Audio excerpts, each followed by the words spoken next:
தூய திருமுழுக்கு யோவான் ஆலயம், கரையான் சாவடியிலிருந்து பிச்சைமணி. தந்தை, மகன், தூய ஆவியாரின் பெயராலே ஆமேன். இந்த இறைவசனங்கள் சாலமோனின் ஞான நூலிலிருந்து வாசகம். பிரிவு 16, இறை சொற்றொடர்கள் 10 முதல் 15 முடிய. நச்சு பாம்பின் பற்களினால் கூட உம் மக்களை வீழ்த்த முடியவில்லை. உம் இரக்கம் அவர்களுக்கு துணை நின்று அவர்களை நலமாக்கியது. உம் சொற்களை அவர்கள் நினைவு கூறும்படி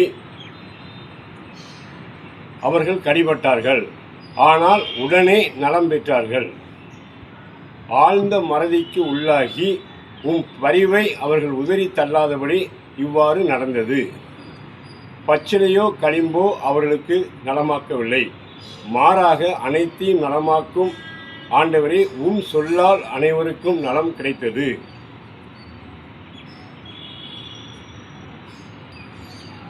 வாழ்வும் உமதே, சாவும் உமதே. பாதாளத்தின் வாயில் வரை மனிதர்களை அழைத்து செல்கின்றீர், மீண்டும் அவர்களை வெளிக்கொணர்கின்றீர். மனிதர் தம் தீய பண்பினால் ஒருவரை கொன்று விடுகின்றனர், ஆனால் பிரிந்த உயிரை அவர்களால் திருப்பிக் கொணர முடியாது.